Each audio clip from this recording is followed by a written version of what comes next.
শুরু হয়েছে সরকারি প্রাথমিক বিদ্যালয়ের বার্ষিক পরীক্ষা। তবে দশম গ্রেডে বেতন সহ ৩ দফা দাবিতে সহকারী শিক্ষকদের কর্মবিরতি ও পরীক্ষা বর্জনের মুখে দেশের অনেক বিদ্যালয়েই পরীক্ষা হয়নি। অনেক বিদ্যালয়ে প্রধান শিক্ষক একাই পরীক্ষা নিয়েছেন। কোনো কোনো বিদ্যালয়ে অভিভাবকরাই পরিদর্শকের দায়িত্ব পালন করে পরীক্ষা চালিয়ে নিয়েছেন। সরকারি মাধ্যমিক বিদ্যালয়ের সহকারী শিক্ষকরা চান বিসিএস শিক্ষা ক্যাডারে অন্তর্ভুক্ত হতে, বেতন চান নবম গ্রেডে। ৪ দফা দাবিতে সারা দেশের সরকারি মাধ্যমিক বিদ্যালয়ের সহকারী শিক্ষকদের সোম ও মঙ্গলবারের কর্মবিরতিতে ষষ্ঠ থেকে নবম শ্রেণীর ২ দিনের বার্ষিক পরীক্ষা ব্যাহত হয়েছে। প্রায় শিক্ষকরা প্রায় ৩০-৩৫ বছর একই পদে চাকরি করার পরে অবসরে যায় কোনো পদোন্নতি ছাড়াই। আমাদের সমপর্যায়ে যারা ছিল সকলে অনেক আগেই নবম গ্রেডে চলে গেছে, কিন্তু আমাদের এখনো পর্যন্ত আমরা যেখানে ছিলাম সেখানেই আছি। অভিভাবকরা বলছেন বারবার আন্দোলনে জিম্মি শিক্ষার্থীরা।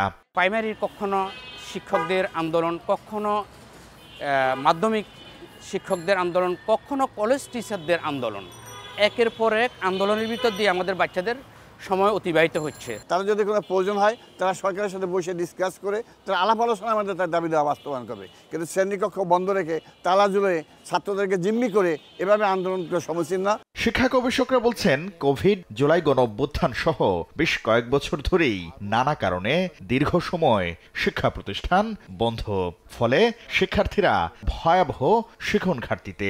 এই অবস্থায় এই আন্দোলন শিক্ষার্থীদের জন্য মরার উপর খাড়ার ঘা হয়ে উঠবে। কোভিডের সময় যে বাচ্চাটা ক্লাস 2তে বা 1-এ ভর্তি হয়েছিল, সে কিন্তু একটা গ্যাপ নিয়ে আজকে ক্লাস 5-এ বা 6-এ আসছে। এরপরে যদি আরও গ্যাপটা যদি বাড়তেই থাকে তাহলে সে কি নিয়ে ক্লাস 8 পাস করবে বা এসএসসি পাস করবে? শিক্ষাবিদরা বলছেন শিক্ষা সংস্কারে কোনো কমিশন না হয় এই খাতের অস্থিরতা কাটছে না। আমাদের প্রাথমিক থেকে বিশ্ববিদ্যালয় পর্যন্ত শিক্ষার কিন্তু আপাদমস্ত সংস্কার দরকার। এক ধরনের যে জগাখিচুড়ি অবস্থা হয়ে আছে আমাদের, এই সব কিছু নিয়ে একটা শিক্ষা কমিশন দরকার। শিক্ষা কমিশনের একটা উইং হয়তো এই কাজটা করবে, এটাই হলো সমাধানের পথ। পরীক্ষায় বাধা সৃষ্টিকারী শিক্ষকদের বিরুদ্ধে ব্যবস্থা নেয়ার কথা জানায় প্রাথমিক শিক্ষা অধিদপ্তর।